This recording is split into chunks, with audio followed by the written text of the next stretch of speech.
మహబూబాబాద్ జిల్లా నెల్లికుదురు మండలం నరసింహగూడెం గ్రామం మాది. ఇక్కడ శ్రీ కోరగుట్ట లక్ష్మీ నరసింహస్వామి స్వయంభుగా 400 సంవత్సరాల క్రితం వెలిసినటువంటి దేవుడు. ఇక్కడ ప్రత్యేకత ఏంటంటే పిల్లలు లేని వారు, పెళ్లిళ్ళు కానిటువంటి భక్తులు వారు ఎవరు వచ్చినా వాళ్ళ కోరికలు కోరుకుంటే అవి తప్పకుండా తీరుస్తాయి. మా దేవుడు స్వయంభూ వెలిసినటువంటి లక్ష్మీ నరసింహస్వామి కాబట్టి కోరిన కోరికలు తీరుస్తారని ఈ చుట్టుపక్కల కానీ, ఈ ఉమ్మడి వరంగల్ జిల్లాలో కానీ బాగా ప్రసిద్ధి చెందినటువంటి గుడి. ఈ గుడికి భక్తులు ఎక్కడెక్కడి నుంచెల్లో, సూరత్ నుంచెల్లి కానీ, తెలంగాణ నుంచెల్లి, హైదరాబాద్ నుంచెల్లి, ఆంధ్ర నుంచెల్లి పెద్ద ఎత్తున భక్తులు వస్తారు. మా దగ్గర ఎవ్వరు కానీ ఏ కోరికలు కోరుకున్నా కూడా వారికి తీరుస్తాయని, మళ్ళీ తర్వాత వాళ్ళ కోరికలు తీరిన తర్వాత వాళ్ళు ఇక్కడికి వచ్చి మళ్ళీ వాళ్ళ మొక్కులు తీర్చుకుంటూ ఉంటారు. ఈ విధంగా మా దేవుడు అందరికీ సౌకర్యాలతోటి ఉంటది. ఇక్కడ మేము ప్రతి సంవత్సరం మే నెలలో పున్నము తర్వాత వెళ్ళిన తర్వాత రెండో రోజు నుంచెల్లి మా దగ్గర జాతర జరుపుకుంటాము. ఇది 3 రోజులు జరుపుకుంటాం జాతర. ఫస్ట్ రోజు తోరణ మహోత్సవం అని చెప్పేసి జరుపుకుంటాం. అది ఈ రోజు ఈ కార్యక్రమం అయిపోయింది. రెండవ రోజు కళ్యాణ మహోత్సవం ఉంటుంది. ఆ కళ్యాణ మహోత్సవం రేపు ఉంటుంది. ఎల్లుండి మూడవ రోజు జాతర, అంటే బండ్లు తిరుగుడు. బండ్లు అనేవి చాలా ఇంత ముందుకు ప్రాచీనంలో ఎడ్ల బండ్లు ఉండేది. ఎడ్ల బండ్లతోటి పెద్ద ఎత్తున ఇక్కడ బండ్లు తిరిగే కార్యక్రమం జరిగేది. ఇప్పుడు కూడా ఎడ్ల బండ్లు వివిధ ఊర్ల నుంచి వెళ్ళి కట్టుకొని వస్తారు. అదే విధంగా ట్రాక్టర్లు కానీ, అదే వెహికల్స్ ఎవరు ఏవి ఉన్నా కూడా తీసుకొచ్చి మా దేవుని చుట్టూ జాతర రోజు తీసుకొచ్చి తిప్పుతూ ఉంటారు. ఈ విధంగా ప్రతి సంవత్సరం మా దగ్గర జాతర చాలా ఘనంగా జరుపుకుంటాము. ఆ జాతర రోజు మొక్కులున్న వారు వాళ్ళ మొక్కులు తీర్చుకోవడము ఇవన్నీ చేస్తూ ఉంటారు. ఇది పెద్ద ఎత్తున జరిగేటువంటి జాతర ఇది. ఇప్పుడు జాతరకు ఎలాంటి ఏర్పాటు చేస్తున్నారు ఈ సంవత్సరం జాతరలో మేము ప్రత్యేకంగా ఇంతకు ముందుకు పూజలు జరిగిన ఏర్పాట్లకు కొంచెం తక్కువ ఉండే. ఇప్పుడు మేము మైక్ సెట్లు అవన్నీ అరేంజ్మెంట్ చేసి 3 రోజులు జరుపుతున్నాం. ఫస్ట్ రోజు తోరణ మహోత్సవం జరుపుతాం. అది ఆల్రెడీ వాళ్ళు అయిపోయింది. రేపు కళ్యాణం జరుపుతున్నాము. అది రేపు గ్రామ పంచాయతీ భక్తులు ప్రతి సంవత్సరం ఇక్కడికి ఒక 10,000 పైగా వస్తారు. ఈ సంవత్సరం కూడా మా ఎక్స్పెక్టేషన్ 10,000 పైగా మేము భక్తులకు మేము సౌకర్యాలు ఇవ్వడానికి అన్ని ఏర్పాట్లు చేసుకున్నాము. ఈ సంవత్సరం కూడా 10,000 దాటుతారని మా అంచనా ఉంది. అదేవిధంగా భక్తులు ఎవరు వచ్చినా కూడా వారికి ఎలాంటి ఆటంకాలు లేకుండా అన్ని ఏర్పాట్లు, నీటి వస్తువులు కానీ అన్ని మేము ఈ రోజు అరేంజ్మెంట్ చేసుకొని జాతరని సక్సెస్ఫుల్ గా చేసుకోవడానికి సిద్ధంగా ఉన్నాం. మా గుడి చాలా ప్రసిద్ధి అయిన, ఎంతమంది మొక్కులు కోరికలు అన్ని తీరుస్తున్నా కానీ మేము ఎన్నో సార్లు కూడా ఎండోమెంట్ లో పడాలని చెప్పేసి మేము చాలా ప్రయత్నాలు చేసాము. ఎక్కడెక్కడో తిరిగాము. కానీ మాకు ఎంత ప్రసిద్ధి ఉన్నా కూడా, ఎక్కడెక్కడి నుంచి భక్తులు వచ్చినా కూడా మా గుడి అనేటువంటిది ఎండోమెంట్ లో పడట్లేదు. కావున మాకొకటి ప్రభుత్వం తరపున మా గుడిని గుర్తించి మా గుడిని ఎండోమెంట్ లో వేయాల్సిందిగా మేము కోరుతున్నాము. ఇది ఒక్కటి సాయం చేసుకుంటే మా గుడిని మేము ఇంకా అభివృద్ధి చేసుకుంటాము.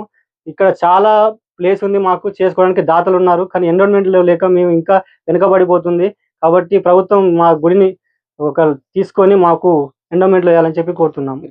ప్రభుత్వం దృష్టి తీసుకెళ్ళా, ఎమ్మెల్యే దృష్టిలో తీసుకెళ్ళాము. తీసుకెళ్తే వాళ్ళు చేద్దామని చెప్పేసి అంటున్నారు, కానీ ఎప్పుడు లేదు. ఈసారి కూడా మేము కొండా సురేఖ గారిని ఇన్వైట్ చేయాలని చెప్పేసి అనుకున్నాము. మాకున్న తక్కువ సమయం వల్ల మేము చేయలేకపోయాము. పండుగ తర్వాత కూడా మళ్ళీ మేము అందరం కమిటీ సభ్యులు అందరం కలిసి వెళ్ళి మంత్రి గారిని కలిసి మా గుడి గురించి వివరించాలనుకుంటున్నాము. వివరించి మా గుడి ఎండోమెంట్ లో పడాలని మేము చేసుకుంటాం. చెప్పు. అప్పుడు ఇట్లా లేదు, అన్ని చెట్లు, ఇది ఎక్కలేకుండా కూడా ఉన్నది, మనిషి ఎక్క రాకుండా. అప్పుడు మా తాతమ్మ వచ్చి నాకు ఊడవాలే, ఈడ ఉండాలే, నాకు నీళ్ళు కాగబెట్టి పోయాలంటే నీ నుంచి నాకు కాదు, నేను రాలేకపోయానని మా తాతమ్మ అన్నది. అంటే చేతుల చీపురు గట్ట కాలేదు. నువ్వెవనివిరా ఎక్కడని ఇట్లా చేసుకున్న భర్త కంటే ఎక్కువ తిట్టేది. తిట్టి పాలు 10 బార్లు పాలు ఇస్తాను, దాళ్ళే పెట్టి పాలు వేయబోతే పాలు నిద్రయ్యేది. నీతో నేను ఏగలేనని మా అమ్మాయి గుట్టకాడికి వచ్చి ఆ దేవుడు కళ్ళకు అవపడేది, ఆయనకు తానం పోసేది. మా అమ్మాయి ఈడ ఉండి వచ్చేది. మా తాతమ్మ ఏదైనా గిద తక్కువ అయితే అప్పటికప్పుడే ఈగలు పుట్టేది. ఈగలు బాగుండి అప్పుడు మా తాతమ్మ చనిపోయింది. మా తాత వాళ్ళ కొడుకు, మా తాత ఒంటి కాళ్ళ మీద మేము ఏడాదికి మాకు బువ్వ అప్పుడు ఆ జొన్నలు దొక్కుకొని ఇడికొచ్చి ఈగలు కొట్టేది. మా తాత ఇది తలంబరాల బండ, ఒక ఒంటి కాళ్ళ మీద 2 గంటల సేపు నిలబడేది దేవుతుని మాట్లాడుకుంటా. మా తాత మా నాయన తండ్రి చచ్చిపోయినాక మా అమ్మ మమ్మల్ని అన్న తల్లి ఆమె ఒక 40 ఏళ్ళు ఆమె వచ్చింది. ఆమె చనిపోయింది. ఇక ఎవరు వస్తారు? ఇక మా 2 చిన్న ఏళ్ళు ఉన్నారు, కానీ ఒక ఆయన పెళ్లి కాదు, ఒక ఆయనకు అయింది, వాళ్ళు రాతలేదు. మా అమ్మ మీదకి వచ్చింది. మా అమ్మ కాంచి నేను పెద్ద బిడ్డను, నా మీదకి వచ్చిండు. నేను ఇప్పుడు 2 సంవత్సరాల కాంచి, మా అమ్మ చనిపోయి ఇప్పుడు ఈ పుణ్యానికి 2 సంవత్సరాలు. నేను రాకనే ఊకున్నాను. ఇది ఊరు కాదన్నారు కూడా, అన్న కూడా నన్ను నాగం చేసిండు. ఆయన రమ్మన్నారు, చేస్తాన. ఇప్పుడు 2 సంవత్సరాల కంచి 6 వారం వస్తా అంత ఊడ్చుకుంటా ఈడ ఇంత ఉంటా. మీకు ఎప్పుడైనా ప్రత్యేకంగా దర్శనం ఇచ్చిన దర్శనం ఇచ్చుడేంది, నేను రానానే నా ఊరు కాదని అంటారు. రానా నువ్వుకుంటే నేను తోటేర పోతే ఇట్లా పట్టాడు, నువ్వు ఇట్లా పట్టుడు కాదు, నీ ఊర్లతోనే నువ్వు మెప్పుతాను చేస్తే నేను వస్తానని మెప్పించి ఒప్పించిన మాట్లాడిన నేను. ఇంత ఇంత లెక్క ఇంత బాలుడై వచ్చిండు, ఇట్లా పడతాండి నేను తోటేర పోతే. ఇక ముందేటేడు శివరాత్రి కాంచి వస్తాను నేను. పోవాలని దేవుని కాడికి అనే విషయంలో మాది కనీసం ఒక 50 సంవత్సరాల కాంచి మా దేవుడు 50 సంవత్సరాల కాంచి మా గుడి దేవుడి భక్తులు వస్తున్నారు, ఘనంగా చెప్తున్నాం. ఒకటి మాకు గర్భగుడి కచేరీలు కావాలి, రోడ్డు సౌకర్యం పైనుంచి రావాలి. ఇక్కడ మాకు ఇంకో వాల్ అన్నది ఈ మన పంచనాల వాళ్ళు, ఇంకోటి భోజనాల గిట్ట ఇబ్బంది లేదు. రోడ్లు చుట్టూ దేవుని చుట్టూ రోడ్లు సీసీ రోడ్లు కావాలండి.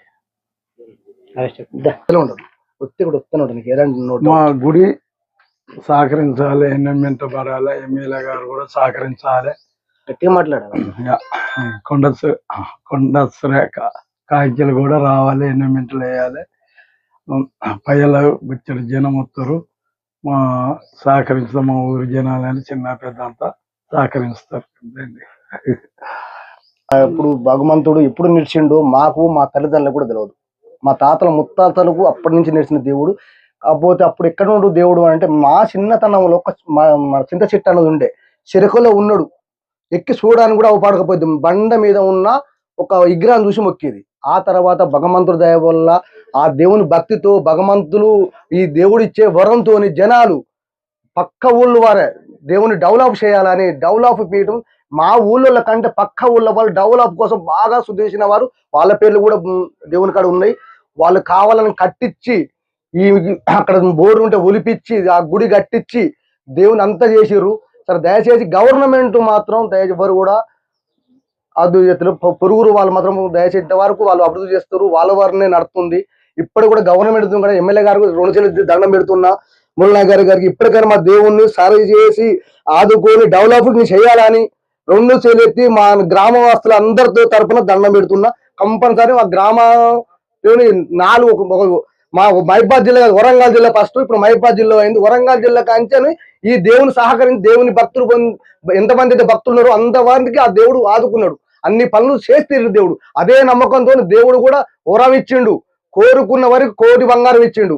అదే నిజం, అదే భాగం. ఇంతవరకు ఆ దేవుడు ఏం అభివృద్ధి లేకుండా ఉన్నాడంటే ఆ భక్తితోనే ఈ దేవుడు ఇక్కడ ఉన్నాడు.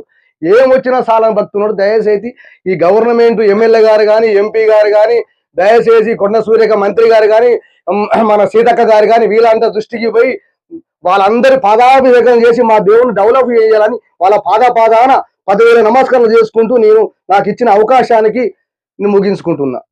దయచేసి భక్తులు ఇక్కడ రావాలని వస్తున్నారు, వచ్చినాక పైకి ఎక్కాలంటే బాగా ఇబ్బంది పడి తట్టుకొని ఏడ్చుకుంటూ ఇక్కడ కూర్చొని అయ్యో నేను దేవుని కాడికి పోలేకపోతున్నా కదా, అలాంటి వారు ఇబ్బంది ఎక్కలేకపోతున్నారు సార్. దానికి ఒక రోడ్డు సౌకర్యం పైకి పోయేటట్టు లిఫ్ట్ సరే భగవంతుడు గవర్నమెంట్ సిస్టమ్ గా వారికి ఏత చూస్తే జనాలు ముసలు ఇట్లా పైకి పోయేటట్టు సృష్టించాలి. యాగారే నేను ఎక్కలేను, ఒక్కసారి 2 ఎక్కలేను, నా వల్ల కాదు, నేను కూడా ఏజ్ బారైంది, నేను కూడా చేయలేను అనే ఒక స్థాయికి వస్తాడు. పూజారులే బంద్ అయితే రేపు భగవంతుడు కూడా ఏ సృష్టికి వచ్చి ఏదో అయితే సార్. దయచేసి గవర్నమెంట్ కానీ ఎవరు కానీ ఎమ్మెల్యేలు కానీ ఎంపీలు కానీ ఈ మంత్రులు కానీ దయచేసి దీన్ని పట్టించుకోవాలని చాలా వరకు మేము మనవి చేస్తున్నాం సార్. కంపల్సరీ చాలా భక్తులు ఇవ్వాలి కాదు తాత తల్ల ఇటుకు వచ్చి ఏడుతున్నారు సార్. అయ్యో మేము దేవుని దర్శనం చేసుకోలేకపోతున్నాం కదా, పైకి ఎక్కలేకపోతున్నాం కదా అని చాలా మంది పెడతారు సార్. దేవుని కాడి పోయేటట్టుగా సహకరించాలి సార్. దయచేసి చాలా ఇబ్బంది పడతారు అందరూ. సరే మనసుకో చెయ్యి దేవునికి చేస్తాను, ఎవరి చెడిపోరు, భగవంతుని చేస్తే ఎవరు చెడిపోరు. అదేదో భగవంతుకు చేయాలని ప్రార్థిస్తున్నాం, భగవంతుని చేయాలని కూడా మేము కోరుతాం సార్. భగవంతునే చేయాలి. చాలా మంది ఏడుతున్నారు పైకి పోలేక.